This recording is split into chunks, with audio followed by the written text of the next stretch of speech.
الرحمن الرحيم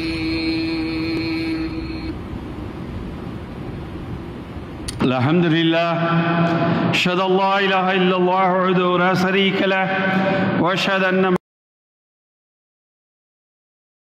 محمد وعلى آل محمد كما صليت على إبراهيم وعلى آل إبراهيم إنك حميد مجيد اللهم بارك على محمد وعلى آل محمد كما باركت على إبراهيم وعلى آل إبراهيم إنك حميد مجيد أعوذ بالله من الشيطان الرجيم بسم الله الرحمن الرحيم والعصر إن الإنسان لفي خسر إلا الذين آمنوا وعملوا الصالحات وتواصوا بالحق وتواصوا بالصبر ஏகனாகிய அல்லாஹுவை போற்றி புகழ்ந்தவனாக அவனால் எடுத்தெறியப்பட்ட சைத்தான்களிலிருந்து பாதுகாவல் தேடியவனாக அந்த ஏகனுடைய நல்லொருள் நமது முஸ்தபா ரசூலை கரீம் ஸல்லல்லாஹு அலைஹி வஸல்லம் அவர்கள் மீது அவர்கள் விட்டு சென்ற இஸ்லாத்தை தன் உயிர் கொடுத்து காத்த சத்திய சகாபாக்கள் தாபீன்கள் தபோ தாபீன்கள் நல்லதை எடுத்துச் சொன்ன இமாம்கள் மீதும் குறிப்பாக இங்கே கூடி அமர்ந்திருக்கின்ற நம் அனைவர் மீதும் உண்டாவதாக.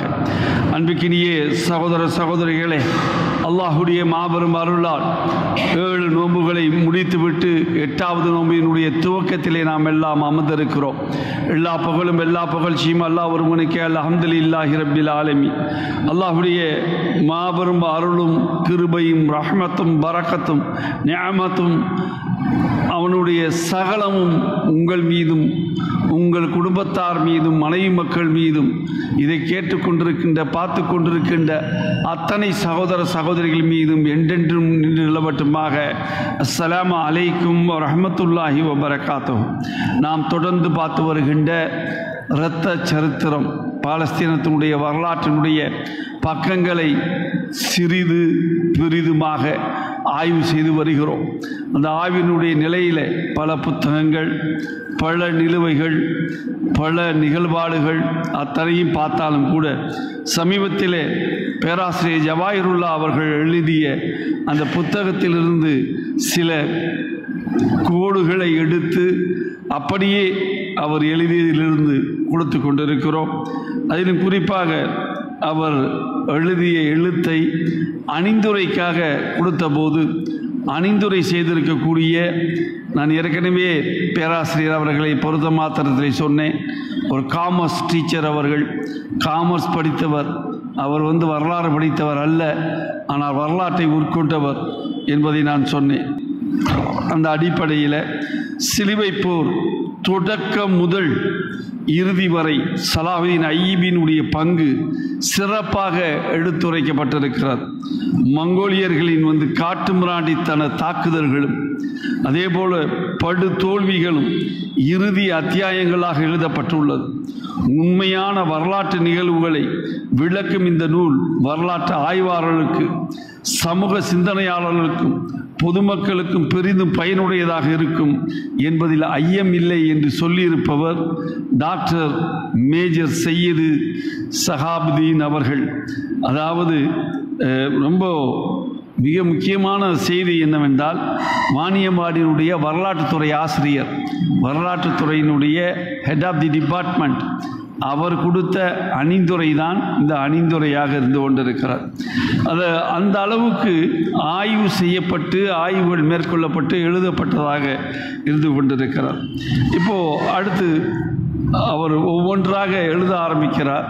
அதில் குறிப்பாக ஜெருசலத்தை பற்றி சொல்லுகின்ற போது, இறை தூதருடைய சிட்டி, அது நகரம், அது இறை தூதர்களுக்கென்றே உள்ள நகரம், இறை தூதர் அவர்கள் மாத்திரம்தான் வாழ்ந்த நகரம் என்று சொல்கின்ற அளவுக்கு அந்த நகரம் இருந்திருக்கிறது என்பதை சொல்லிவிட்டு, நபிகள் நாயகம் ஸல்லல்லாஹு அலைஹி வஸல்லம் அவர்கள் சொன்ன அந்த கூற்றை முன்வைக்கிறார்கள். எப்படிப்பட்ட கூற்றை சொல்கிறார்கள்?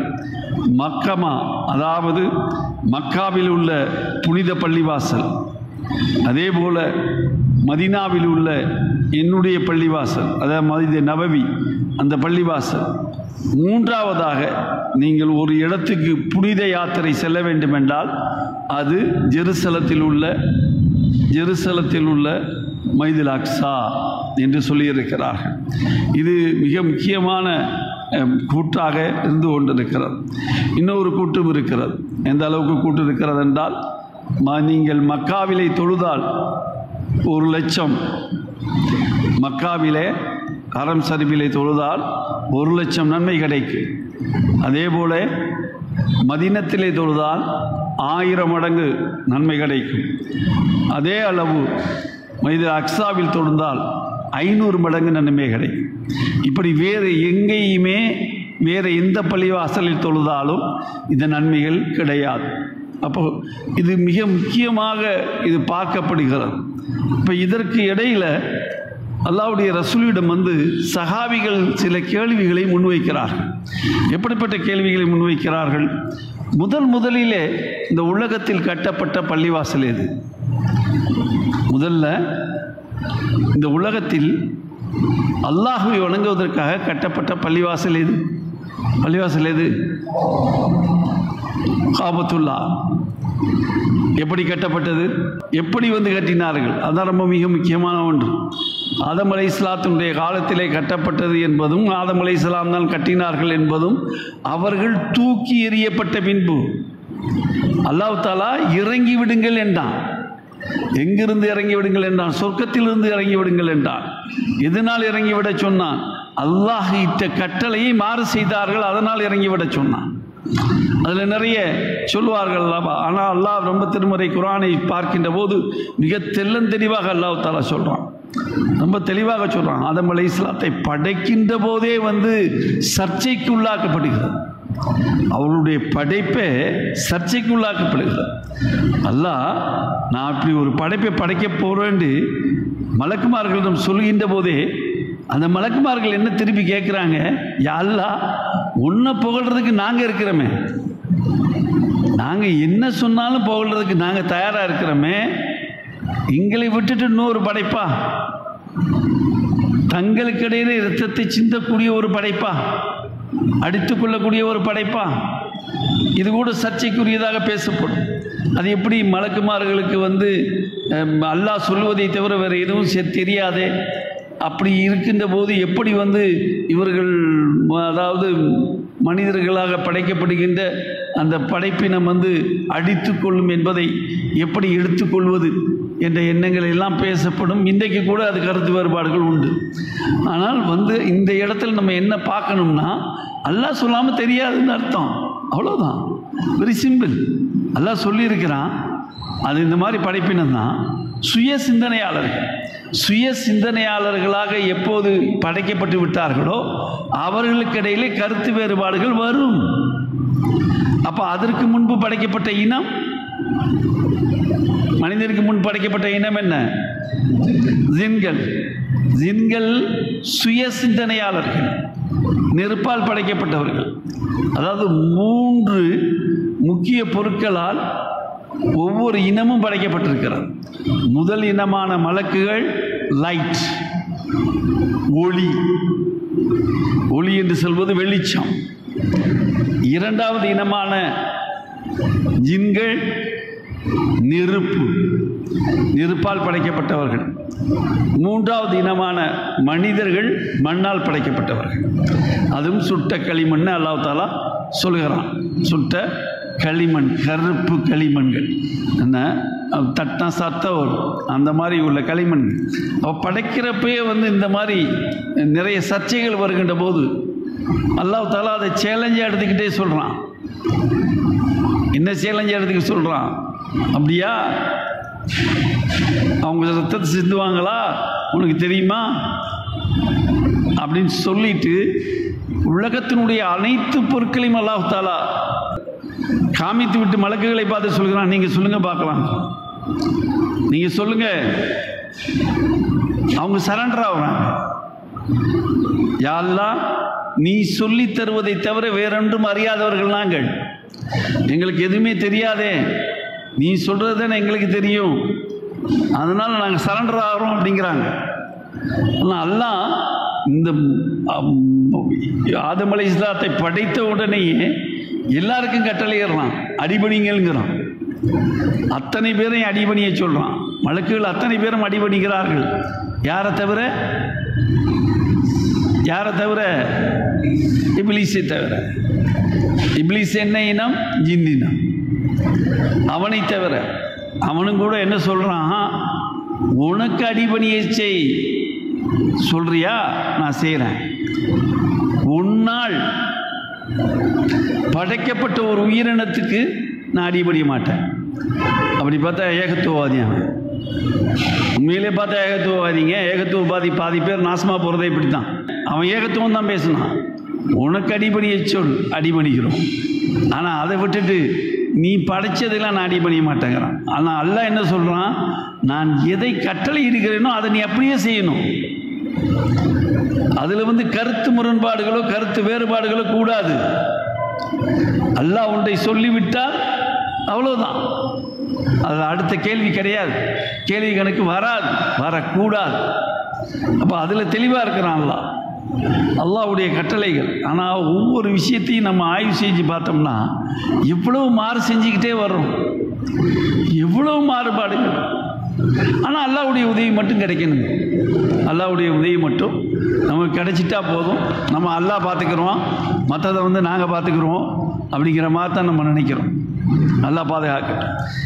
இப்போ சொர்க்கத்தில் அல்லாஹ் தாலா ஆதம் அலைஹிஸ்ஸலாத்தினுடைய எங்கேருந்து படைக்கப்படுகிறார்? அவ்வா அலைஹிஸ்ஸலாம் எதிலிருந்து படைக்கப்படுகிறார்கள்? விழா எலும்பு இல்லையா? விழா எலும்பிலிருந்து தான் படைக்கப்பட்டார்கள். அவ்வா அலைஹிஸ்ஸலாம் அவர்கள் படைக்கப்பட்டார்கள். அதில் பாதி தான் ஆதமுடைய பாதி தானே அது. அந்த பாதி தான் விழா எலும்பு. விழா எலும்பிலிருந்து தான் படைக்கப்பட்டார்கள். இருவரும் சொர்க்கத்திலே இருக்க சொல்கிறான் அல்லாஹ். இருக்க சொல்லிட்டு ஒரே ஒரு கட்டளை தான் சொல்கிறான், ஒரு கட்டளை தான் சொல்கிறான். அது சில பேர் பழத்தை சாப்பிடக்கூடாது, ஆப்பிள் பழத்தை சாப்பிடக்கூடாது, அதை சாப்பிடக்கூடாது, பைபிளில் வரும். ஆனால் இதெல்லாம் வரல, குரானில் ஒரே ஒரு வார்த்தை தான் வருது, அந்த மரத்தை அணுகாதீங்க, அந்த மரத்தை அணுகாதீங்க, அவ்வளவுதான். ஆனால் இங்கே சைத்தான் என்னத்தை ஏற்படுத்துகிறான்? ஊசலாட்டத்தை ஏற்படுத்துகிறான். எப்படிப்பட்ட ஊசலாட்டம்? அந்த மரத்துக்கு நீ பக்கத்தில் போனால் நீ சுய சிந்தனையாளராக மாறி விடுவாய், உனக்கு எல்லாம் கிடைத்து விடும், நீ சொர்க்கத்திலே நிரந்தரமாக இருந்து விடுவாய் அப்படிங்கிற எண்ண ஓட்டத்தை ஏற்படுத்துகிறான், எண்ண ஓட்டத்தை ஏற்படுத்துகிறான். இப்பவும் பாருங்க, சீத்தான் ஏதோ நேரடியாக நம்மக்கிட்ட உட்கார்ந்து பேச மாட்டான். நம்ம நினச்சிக்கிட்டு இருக்கிறோம் சைத்தான் வருவான், நேரடியாக உட்காருவான், நம்மளை பேசுவான். அப்படி இல்லை, நம்மளுடைய உள்ளங்களில் ஊசலாட்டத்தை ஏற்படுத்துவான், கெட்ட எண்ணங்களை ஏற்படுத்துவான். கெட்ட எண்ணங்கள் எப்போது நம்மளிடம் மேலோங்குகிறதோ, எப்போதெல்லாம் கெட்ட எண்ணங்களை நோக்கி நாம் செயல்பட ஆரம்பித்து விடுகிறோமோ அப்போதெல்லாம் நிலை குலைந்து விடுவோம். அதான் முக்கியம். இங்கே நிலை குலைய வைக்கிறான். அப்போ வேற வழி இல்லை, அல்லாஹ்வுடைய மாறு செய்கிறார்கள். அப்போ அல்லாஹ் சொல்லிவிட்டான், நான் சொன்னதை நீ கேட்கல, சிறிது காலம் நீங்கள் உலகத்தில் இளைப்பாருங்க, உங்களுக்கு நேரு வழிகாட்டி வரும், வழிகாட்டுதல் வரும், வழிகாட்டப்படுவீர்கள் அப்படின்னு சொல்லி அல்லாஹ் தாலா இந்த உலகத்துக்கு அனுப்பி வைக்கிறான். அப்படி உலகத்துக்கு வருகின்ற போதுதான் ஆதம் அலைஹிஸ்ஸலாம் அவர்கள் எழுப்பிய முதல் ஆலயம் கஅபத்துல்லா. முதல் ஆலயம் கட்டப்பட்டது. அது எப்படி கட்டப்பட்டது, ஏன் கட்டப்பட்டது, எப்படிலாம் நடந்திருக்கும் அப்படிங்கிறது, அதே மாதிரி 60 முழம் 60 அடி இருந்ததும்பாங்க. இப்படி 2-3 ஹதீஸ்கள் இருக்குது, அந்த மாதிரி இருக்குது. ஆனால் அதில் நம்ம போக தேவையில்லை.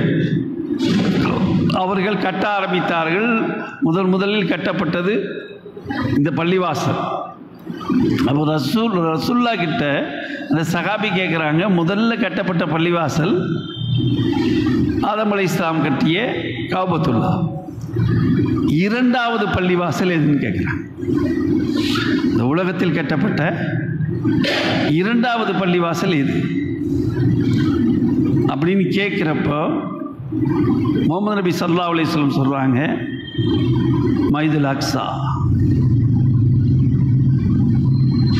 மஸ்ஜிதுல் அக்ஸான்னு சொல்கிறது மாத்திரமல்ல, அதில் கேட்குறப்ப மஸ்ஜிதுல் அக்ஸாவை பற்றி சொல்லிவிட்டு அந்த 2 பள்ளிவாசலுக்கு இடையிலான கால அளவு எவ்வளோ தூரம் இருந்தது.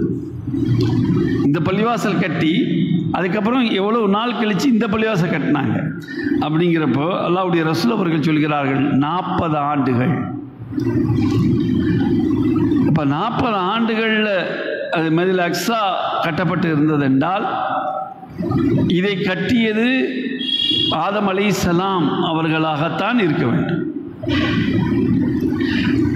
அதனால தான் வந்து சொல்கிறாங்க, மீண்டும் புதுப்பிக்கப்பட்டது தான் சுலைமான் நபி அவர்கள் காலம். சுலைமான் நபி மீண்டும் புதுப்பித்தார்களே தவிர, அதனால் கட்டப்பட்டது என்பது ஆதம் அலைஹிஸ்ஸலாம் அதை கட்டி முடிச்சதுக்கப்புறம் இதையும் கட்டினாங்க அப்படிங்கிற கருத்து இருந்துக்கிட்டு இருக்குது. ஆனால் விழாவாரியாக பார்க்குறப்போ இதற்கான ஆதாரங்களை நம்மளால் தென்பட முடியல. நிறைய ஆதாரங்கள் நம்ம தேடுறோம், தேடி பார்க்குறப்போ அந்த ஆதாரங்கள் எதுவும் பெருசாக நமக்கு கிடைக்கல. ரசூலுல்லா வந்து இல்லை அப்படி அல்ல இப்படி அல்ல அப்படின்னு எதுவுமே சொல்லலை. இதை அப்படியே விட்டுட்டு கடந்து போயிடுறாங்க. இது நடக்குது. அதே மாதிரி மக்காவில் உள்ள பார்த்தீங்கன்னா இதை சொல்கிறது வந்து இந்த இந்த இந்த அறிவிப்பை சொல்வது வந்து அபூதர் ரலியல்லாஹு அன்ஹு மிகப்பெரிய சஹாபி, நிறைய ஹதீஸ் கலைகளை வந்து விற்பனர், நிறைய அறிவிச்சிருக்கிறாங்க. இது நசையில் இடம்பெறுது. அதே மாதிரி முன்னாடி உள்ள ஹதீஸ்கள் வந்து புகாரியில் இடம்பெறுது, முஸ்லீமில் இடம்பெறுது, திருமதியில் இடம்பெறுது, நிறைய கிதாபுகள் இடம்பெறுகிறது, நிறைய ஹதீஸ்கள் இடம்பெறுகிறது. இது தவிர மக்காவில் வந்து பார்த்தீங்கன்னா மதினாவிலே மக்காவிலே உள்ள பள்ளிவாசல் ஆகியவற்றை தவிர மற்ற பள்ளிவாசல்களில் தொழுகையில் வந்து எந்த நன்மையும் அதுக்கு அடுத்த நன்மை இருக்கிறதுனா மஸ்ஜிதுல் அக்ஸா மட்டும்தான் இருக்கிறது என்று அல்லாஹ்வுடைய ரசூல் சொல்லிவிட்டதினால் அந்த மஸ்ஜிதுல் அக்ஸாவுக்கு ஒரு கண்ணியம் இருக்கிறது என்பதை இந்த இடத்தில் நம்ம எடுத்துக்கொள்ள வேண்டும். அப்போது ஏன் மஸ்ஜிதுல் அக்ஸாவை பற்றி பேச வேண்டியது இருக்கிறது என்பதையும் நம்ம புரிஞ்சுக்கிறது. மஸ்ஜிதுல் அக்ஸாவை பேசாமல் முஹம்மது நபி ஸல்லல்லாஹு அலைஹி வஸல்லம் அவர்கள் அந்த வார்த்தையை சொல்லவில்லை என்றால் மஸ்ஜிதுல் அக்ஸாவை பற்றி பேசவே தேவையில்லை. மஸ்ஜிதுல் அக்ஸா பேசியே ஆகணும், பேசப்பட்டே ஆகணும். ஏன்னா அவர்களும் மஸ்ஜிதுல் அக்ஸாவுக்கு வந்தார்கள்.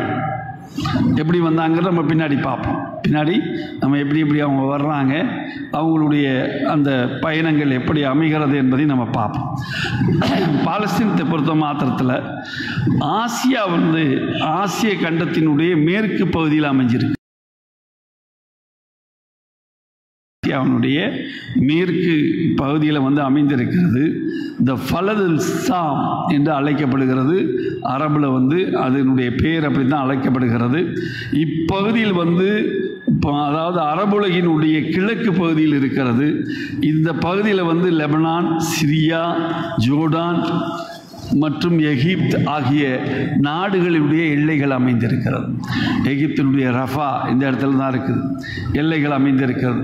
அதே மாதிரி ஜோர்டானுடைய எல்லை ஆற்றங்கரையை கடந்து கருங்கடல் வரை செல்கிறது. அதாவது அகாபா என்ற வரை நீண்டு செல்கிறது. அந்த அளவுக்கு இருக்கிறது. அதே மாதிரி எகிப்துடன் ரஃபாவில் தொடங்கி அகாபா வளைகுடா மத்திய தரைக்கடல் வரையிலும் போகிறது. மனித குலத்தினுடைய முதல் சமூகம். இதற்குள்ள ஒரு பெரிய பெருமையை கொண்டு வந்து நிப்பாட்டுறாங்க. அந்த மனித குலம் முதலில் இங்கே தான் பிரம்மாண்டமாக வாழ்ந்திருக்கிறது, முதல் சமூகமாக வாழ்ந்திருக்கிறார். இப்போ பார்த்தீங்கன்னா ஆதம் அலைஹிஸ்ஸலாம் அவர்களுக்கு பின்னாடி அந்த 2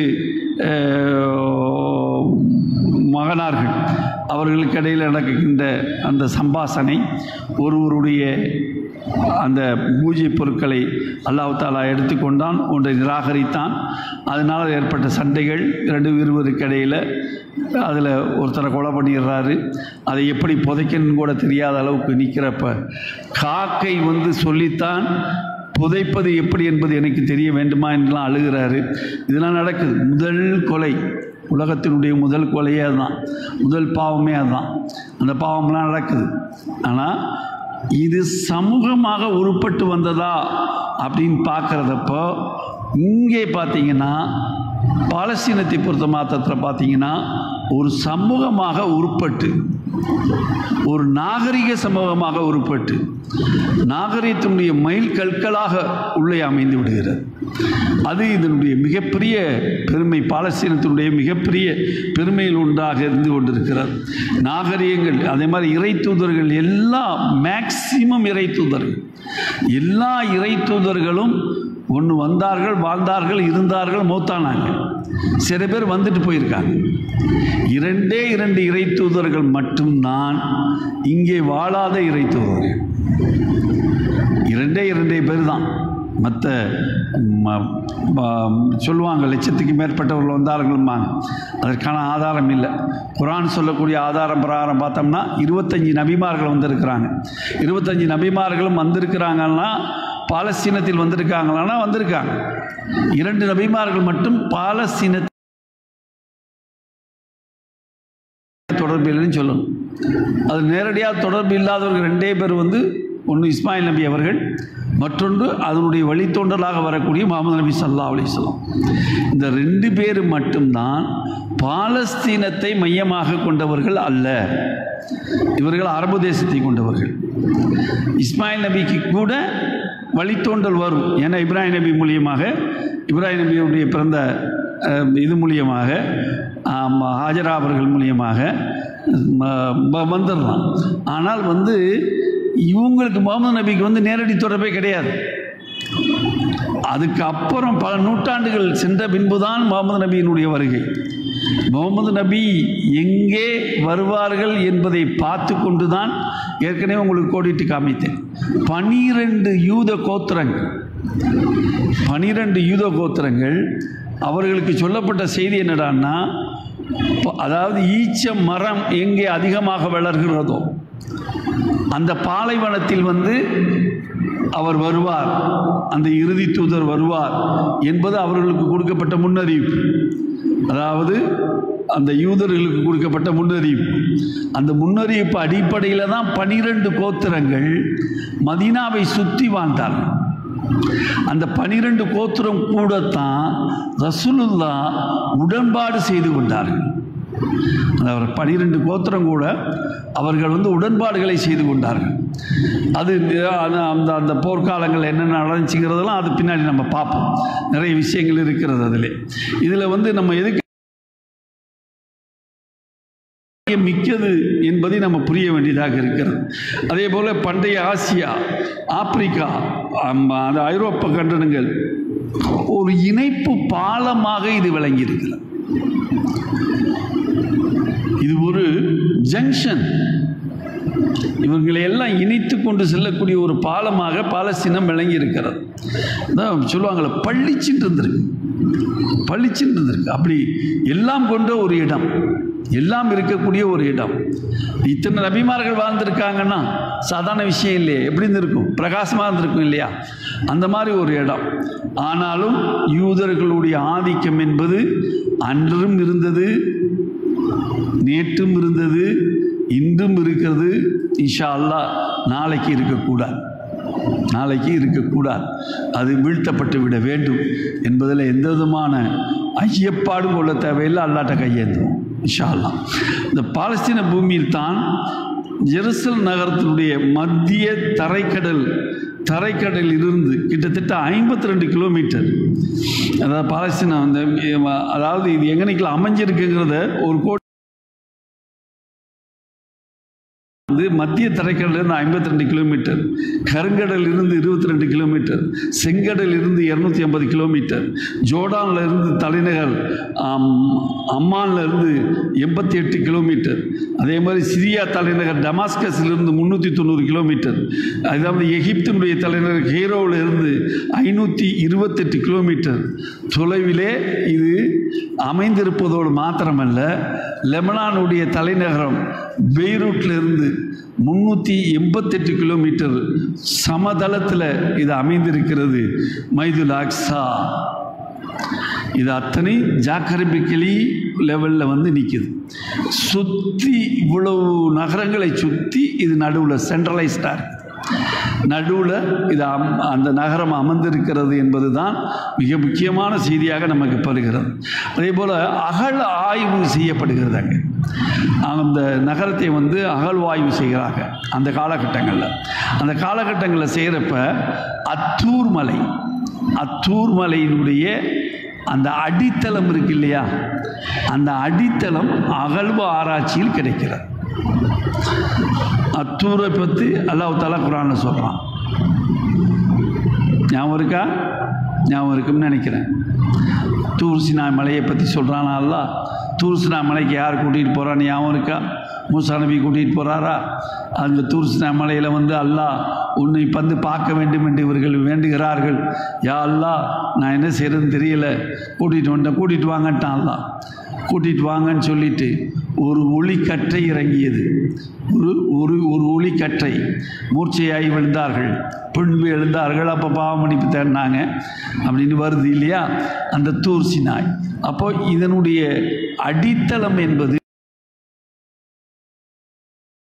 இருக்கிறது என்பதை பார்க்கின்ற போது அது எல்லாமே நிகழ்ந்திருப்பது அந்த ஜெருசலத்தை சுற்றித்தான் சகலமும் நிகழ்ந்திருக்கிறது. அத்தனையும் அதை சுற்றித்தான் நிகழ்ந்திருக்கிறது என்பதை நாம் பார்க்க வேண்டியது இருக்கிறது. அதே போல் அடுத்து பார்த்தீங்கன்னா ஃபிரௌனுடைய ஆட்சி காலத்தில் ஒன்று நடக்குது. என்ன நடக்குதுன்னா, ஃபிரௌனுடைய ஆட்சி காலத்தில் ஒரு சலமம் என்று அழைக்கப்பட்டிருக்கிறது. ஒரு சலமம்னா அமைதியான ஆட்சின்னு அர்த்தமா. ஃபிரௌனுடைய ஆட்சி காலத்தில் இந்த ஏரியாவை அந்த ஒரு சலமம் அப்படின்னு சொல்லக்கூடிய ஒரு அமைதியான ஆட்சியாகவும், அதே மாதிரி கிரேக்கர்கள் ரோமானியர்கள் ஆட்சி காலத்தின் போது எருசலேமா என்று அழைக்கப்பட்டிருக்கிறது. ஜெர்மன் ஆட்சி காலத்தின் போது ஜெருசலம் என்று அழைக்கப்பட்டிருக்கிறது. ஜெர்மனுடைய ஆட்சி காலத்தில் தான் ஜெருசலம் என்று அழைக்கப்பட்டிருக்கிறது. அப்போ இதுக்கு முன்னாடி இவங்களுடைய ஃபோர்ஃபாதர்ஸ் யாராக இருக்க முடியும் என்று பார்த்தீங்கன்னா கெனானைட்ஸ் அப்படின்னு சொல்லக்கூடியவர்கள். அவர்கள் தான் வந்து பூர்வீக குடிமக்கள். அந்த பூர்வீக குடிமக்கள் இருந்திருக்கிறார்கள். அவர்கள் அந்த ஒரு அமைதியான நகரமாக இதை அமைத்து காட்டியிருக்கிறார்கள். இதையெல்லாம் நம்ம பார்க்க வேண்டியதாக இருக்கிறது. இது இவ்வளவு தெளிவாக நம்ம சொல்ல வேண்டியது இருக்கிறதா? இவ்வளவு தெளிவான ஒரு பார்வை வேண்டுமா அப்படின்னு கேட்டிங்கன்னா தெளிவாக வேண்டியது இருக்கிறது. தெளிவான பார்வை நம்ம பார்க்கணும். நம்ம பார்க்கிறது சாதாரணமான ஒரு ஊரை பற்றி அல்ல, ஒரு பிரம்மாண்டமான இந்த உலகத்துக்கு வழிகாட்டக்கூடிய ஒரு அற்புதமான ஒரு வழிகாட்டுதலை பெற்றிருக்கக்கூடிய ஒரு நகரத்தை பற்றி நாம் பார்த்து கொண்டிருக்கிறோம். அந்த நகரத்தினுடைய அனைத்து கூறுகளும் நமக்கு தெரிந்தால் தவிர நன்மையை ஏவ முடியாது. அதனால் வந்து எல்லாத்தையும் நம்ம பார்க்க வேண்டியதாக இருக்கிறது. அதே போல் முஸ்லீம்களை பொறுத்த மாத்திரத்தில் இதை எந்த அளவுக்கு அரபியர்கள் வந்து எலியா என்று அழைத்திருக்கிறார்கள். இது ஒரு பக்கம். அதே மாதிரி குர்ஆனும் வந்து நபிமொழி இந்த நகரங்களை வந்து எப்படி அழைக்கிறது என்று பார்க்க வேண்டியது இருக்கு. குர்ஆன்ல அல்லாஹ் தஆலா சொல்வது அல் குத்தூஸ். ஜெருசலம்னோ மைதுல் அக்ஸான்னு ஒரு படத்தில் சொல்லுவான் அல்லாஹ். ஆனால் இந்த இடத்தை சொல்வது ஜெருசலம் சொல்லக்கூடிய இடம் வந்து அல் குத்தூஸ். இப்போ பார்த்தீங்கன்னா ஈரான்காரன் ஒவ்வொரு ரமலான்லையும் கடைசி ஜும்மா, ஒவ்வொரு ரமலான்லையும் பார்த்தீங்கன்னா இப்போ கடைசி ஜும்மாவில் வந்து அறிவிப்பாங்க அல் குத்தூஸ் டேமாங்க. அல் குத்தூஸ் டே, அதாவது பாலஸ்தீனத்திற்கான நாள். அது அந்த நாளுக்கான மிகப்பெரிய ஒரு போராட்டமாக உருவெடுத்து அந்த போராட்டத்தை முன்னெடுத்து செல்வார்கள். முழுக்க ஈரானிய மக்கள் இதை செய்வார்கள். நம்ம ஈரானிய மக்கள் செஞ்சாலே வந்து நம்ம எப்படி பார்த்துருவோம்னா அது சியாக்கள், அவங்க சியாக்கள் அப்படி தான் பண்ணுவாங்க. ஷியாக்களுடைய அந்த அவங்களுடைய கோட்பாடுகளே வேறமோ அப்படி அல்ல. தயவு செய்து மீண்டும் சொல்கிறேன், ஷியாக்களுக்கும் நமக்கும் இடையில் உள்ள கருத்து வேறுபாடுகள் என்பது வேறு. நீங்கள் சொல்ல மாட்டான், அல்லாவுக்கு பதிலாக 2 அல்லான்னு சொல்ல மாட்டான். முகமது நபி ஸல்லல்லாஹு அலைஹி வஸல்லத்துக்கு பதிலாக 2 முகமது நபி ஸல்லல்லாஹு அலைஹி வஸல்லம் சொல்ல மாட்டான். அதிகபட்சமாக அவர்கள் அதுலேயும் ஒரு சில பேர்கள் அதை நம்ம சுற்றி வாழ்ந்து கொண்டிருக்கிறாங்க பாருங்க, போராக்கள்.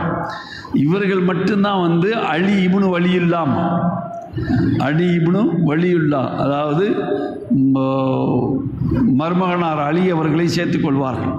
இந்த பஞ்சாக்கள் தூக்குவது, பஞ்சா என்று கட்டுவது எல்லாம் அவர்கள் செய்வது தானே தவிர இதில் வந்து கருத்து வேறுபாடுகள் என்பது இல்லை. இதைத்தான் வந்து கொமேனி அப்பா மிக அழகாக சொன்னார். ஈரானை உருவாக்கி, ஈரானை ஒரு முஸ்லீம் வல்லரசாக உருவாக்கி, இஸ்லாமிய அடிப்படை ஒரு, அதாவதுங்க இப்படி பிரகடனப்படுத்துறது வேறு யாருமே கிடையாது. எந்த வல்லரசும் வந்து இப்படி பிரகடனப்படுத்தலை. தன்னை பிரகடனப்படுத்தி கொண்டது இஸ்லாமிய வல்லரசு, இஸ்லாமிய வல்லரசு என்பதை அறிவித்து காட்டினார் கொமேனி. அறிவித்து காட்டினது மாத்திரமில்லை, அலா சியா அலா சுன்னி, நாங்கள் சியாக்களும் இல்லை சுன்னிகளும் இல்லை, அலா இஸ்லாமியா. நீங்க சியாக்கள் சொல்லி தனியா பிரிஞ்சு போவாதீங்க, சுன்னிகள் சொல்லி, அதாவது சுன்னத்துல் ஜமாத் சொல்லி நீங்க பிரிஞ்சு போவாதீங்க, அலா இஸ்லாமியா பாருங்கள் அப்படிங்கிற கோஷத்தை முன்வைத்தவர்கள் கொமேனி அப்பா அவர்கள். என்ன கொமேனியை பற்றி இன்னைக்கு மறந்துகிட்டு இருக்கலாம். நம்ம 1980 மறக்கவே முடியாது. அன்றைக்கு அமெரிக்காவுக்கு வந்து சிம்ம சொப்பனமாக விளங்கியவர் அல்லாஹ் தாலா அப்படி ஒரு கர்ஜனையோடு, ஒரு தளர்ந்து போன உடலோடு ஒரு மனிதனுங்க,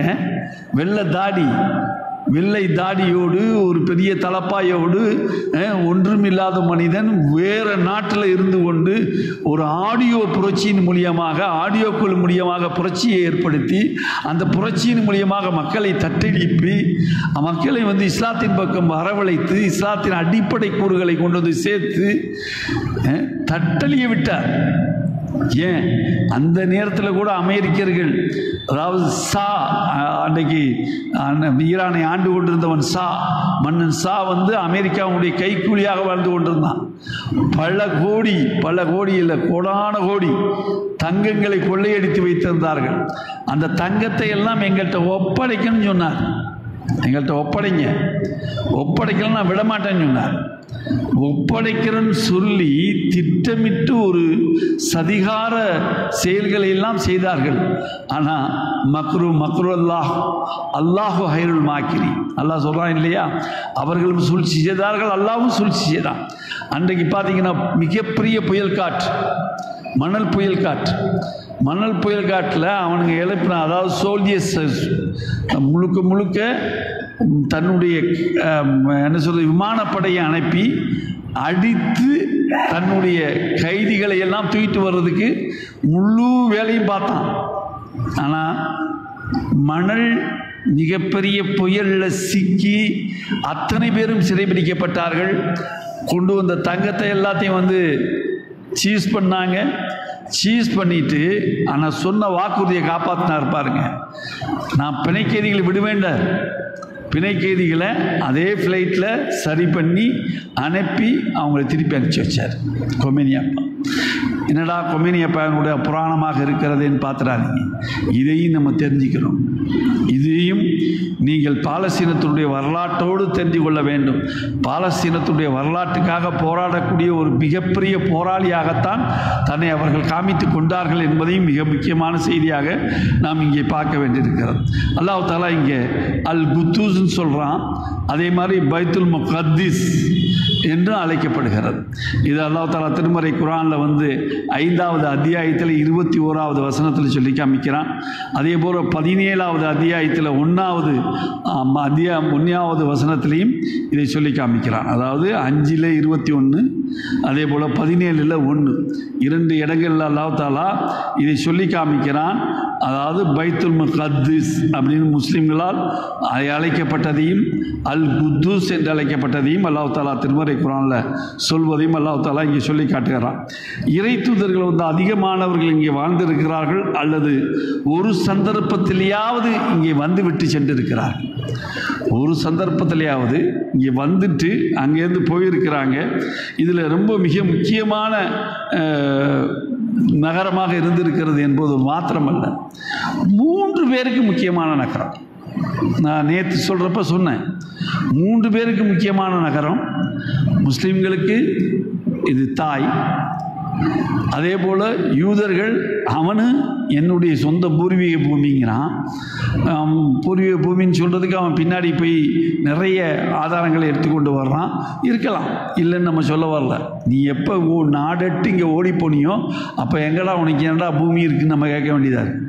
ஆனால் பூமியற்றவர்களாக நாடற்றவர்களாக ஓடி போனவர்கள் தான் அவர்கள். அப்போ இது எல்லாம் இருக்குது. கிறிஸ்தவர்களுக்கும் இது இருக்கிறது. 3 பேருமே புனித ஸ்தலமாக நினைக்கின்றது தான் இது முக்கியமான, இது மேலமாக நம்ம நினைக்கிறாங்க. மைதில் அக்ஸா அங்கே இருக்கு, அதே போல மிகப்பெரிய தேவாலயம் அங்கே இருக்கிறது. யூதர்களுக்கு தேவாலயம் கிடையாது. நான் நேற்று சொன்னேன், அழுசுவர் இருக்கிறது. அழுசுவர், அழக்கூடிய சுவர் இருக்கிறது. அது சுலைமான் நபி அவர்கள் கட்டிய அந்த சுவத்தினுடைய ஒரு பங்கு இருந்து கொண்டிருக்கிறது. அது மைதில் அக்ஸாவினுடைய சுவர். அது அந்த சுவத்தில் முட்டி முட்டி முட்டி முட்டி மோதி மோதி மோதி மோதி மோதி அழுவார்கள் என்பதைத்தான் நம்மளால் அங்கே பார்க்க முடிகிறது. இதெல்லாம் ரொம்ப முக்கியமான ஒரு செய்தியாக நாம் இதிலே பார்க்க வேண்டியது இருக்கிறது. அப்புறம் பார்த்தீங்கன்னா, ஒவ்வொரு நபிமார்களுடைய ஓரிஜின்ஸ், அவங்களுடைய அந்த ஆரம்பத்தை பார்த்தீங்கன்னா, இப்ராஹிம் நபி அவர்கள் ஆபிரகாம், இப்ராஹிம் நபி அவர்கள் யஹ்யா, யோவான், தாவூத், டேவிட், சுலைமான், சாலமன், ஜக்கரியா, சக்கரையா, சாலே, ஈசா, ஜீசஸ் போன்ற நபிமார்கள் அத்தனை பேருக்கும் நெருக்கமான தொடர்புடைய ஒரு பூமி இது. இத்தனை பேருக்கும் நெருக்கமான தொடர்புடையது. மற்றவங்களுக்கெல்லாம் நீங்கள் சாதாரணமாக கடந்து போய்விடும். ஆனால் இவர்களுக்கு இந்த 6 முக்கியமான இது பகுதியாக இருக்கிறது. பாலஸ்தீனம் தான் மெயின். ஆத்தென்டிகேஷன் எங்கே இருக்குன்னா பாலஸ்தீனத்தில் தான் இருக்குது. அந்த பாலஸ்தீனத்தை விட்டு எங்கேயுமே செல்ல முடியாது, எப்படி வர முடியாதுங்கிற நிலைமையில தான் பாலஸ்தீனம் இருக்கிறது. அப்போ பாலஸ்தீனத்தினுடைய வரலாற்றில் ஒரு கூறுகளாகத்தான் நம்ம பார்க்கணும். அப்போ இத்தனையும் இருந்து கொண்டு இருக்கிறது. அதே போல் இன்னொரு ரொம்ப மிக முக்கியமான ஒரு செய்தி இடம்பெறுகிறது. இதுக்கு ஆதாரம் நமக்கு கிடைக்கல. என்ன ஆதாரம் கிடைக்கலன்னா, அதாவது ஆதி நபி ஆதம் அலைஹிஸ்ஸலாத்தினுடைய குகை ஒன்று இருக்கிறதாக சொல்கிறாங்க. அந்த குகை பாலஸ்தீனத்தினுடைய அண்டர்கிரவுண்ட், அதாவது மைதில் அக்ஸாவுக்கும் அதாவது ரெட் டூமுக்கும் இடையில் ஒரு அண்டர்கிரவுண்ட் இருக்குது. அந்த அண்டர்கிரவுண்ட் ஒரு குகை இருக்கிறது. அது ஆதமுடைய குகை என்றே அழைக்கப்படுகிறது. அந்த ஆதம் என்ற குகை இந்த ஆதம் பாவா குகையாக இருப்பது, அங்கே ஆதம் அலைஹிஸ்ஸலாம் கடைசி காலத்திலே வாழ்ந்து மௌத்தாக இருக்கலாம் அப்படிங்கிற ஒரு செய்தியை சொல்கிறாங்க. ஆனால் இதுக்கு ஆதாரபூர்வமாக எதுவுமே இல்லை. பெரிய லெவலில் ஆதாரங்களை கொண்டு வர முடியலை. எதற்காக நான் இதையும் சொல்லுகிறேன் என்றால், ஒவ்வொரு விஷயங்கள் வருகின்ற போதும் ஆதாரங்கள் இல்லாமல் ஏற்றுக்கொள்ள வேண்டாம். எந்த செய்தியும் ஆதாரம் இல்லாமல் ஏற்றுக்கிறாதீங்க. இது நம்ம பார்க்க வேண்டியதாக இருக்கிறது. அப்புறம் பார்த்தீங்கன்னா, ஜெருசலத்தினுடைய ஆட்சியாளர்களில் மிக முக்கியமாக, அதாவது ஒரு கடந்த காலத்தில் நம்ம பார்க்குறப்ப பார்த்தீங்கன்னா, மாலிக் சாதிக் என்ற மாலிகி சாதிக் என்ற அரபி இந்த பௌசியா மன்னன், இவர் ஆண்டிருக்கிறார். இவர் பார்த்தீங்கன்னா மதில் அக்ஸாவை ஏக தெய்வ கொள்கையினுடைய ஒரு இடமாக பிரகடனப்படுத்தியிருக்கிறார். ஏக தெய்வ கொள்கை, அதாவது ஓரிரை கொள்கை தான் இங்கே வணக்க வழிபாடாக இருக்க வேண்டும், இங்கே வேறு எதையும் வணங்கக்கூடாது என்பதை பிரகடனப்படுத்தி இருக்கிறார். அதே போல் பழைய ஏற்பாடில் பார்த்தீங்கன்னா, இவரை அல்லாவினுடைய பூசாரி என்று அழைக்கப்படுகிறார் இந்த சாதிக்க. அதே போல் நீதி ராஜா என்றும் அழைக்கப்படுகிறார் பைபிளில். பழைய ஏற்பாடில் ஆதி யோகத்திலையும் இது இடம்பெறுகிறது. அதே போல் புதிய ஏற்பாடில் எத்தியோப்பியிலையும் இடம்பெறுகிறது. இப்படி பல விஷயங்கள் வருகிறது. முஸ்லிம்களுடைய ஆட்சி பாலஸ்தீன பூமியில் ஏற்படுத்தப்படும் காலம் வரை, அந்த காலம் அதாவது கிபி, அதாவது கிறிஸ்து பிறந்த பின்பு 618 கேனடைஸ் பாலஸ்தீனர்கள் பாலஸ்தீனத்தில் வந்து வாழ்ந்து கொண்டிருந்தார்கள்.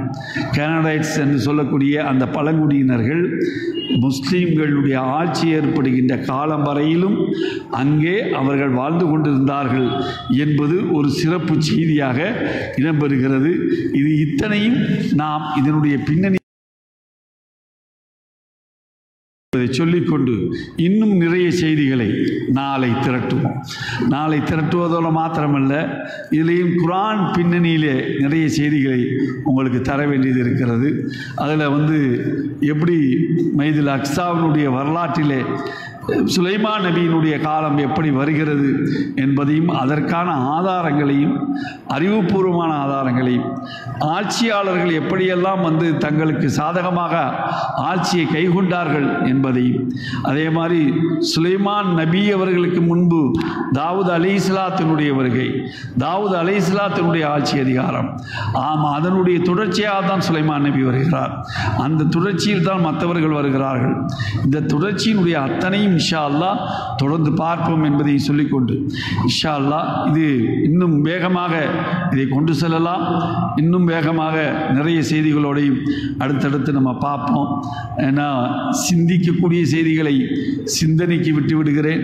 இதில் தவறுகள் இருந்தால் சுட்டி காட்டுங்கள். அந்த தவறுகளை நான் இதிலேயே நேரடியாகவே திருத்தி கொண்டு சொல்வதற்கும் நம்ம தயாராக இருக்கிறோம் என்பதை சொல்லிக்கொண்டு, நேற்று ரஃபாவினுடைய எல்லைகளில் கிட்டத்தட்ட 27 யுஎன் கப்பல்கள், யுஎனுடைய கப்பல்கள் சென்றிருக்கிறது.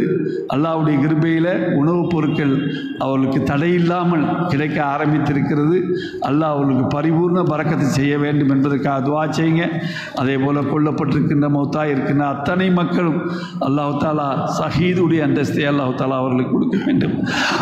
அவர்களுடைய பாவங்களை அல்லாஹ் தாலா மன்னிக்க வேண்டும் என்பதற்காக இருகரம் ஏந்துங்கள் என்று கூறிக்கொண்டு, உங்கள் மத்தியிலிருந்து விடைபெறுவதற்கு முன்பு மீண்டும் மீண்டும் ஒரு கருத்தை முன்வைக்கிறேன். உங்களுடைய ஒவ்வொரு துஆக்கள்லையும் அவர்களை சேர்த்துக் கொள்ளுங்கள். மறந்து விடாதீர்கள், மறந்து விடாதீர்கள், மறந்து இருந்து விடாதீர்கள் என்று கூறி விடைபெற்றுக் கொள்கிறோம். வாஹிதாவான அல்ஹம்துலில்லாஹி ரப்பில் ஆலமீன். அஸ்ஸலாமு அலைக்கும் வரஹ்மத்துல்லாஹி வபரகாத்துஹு.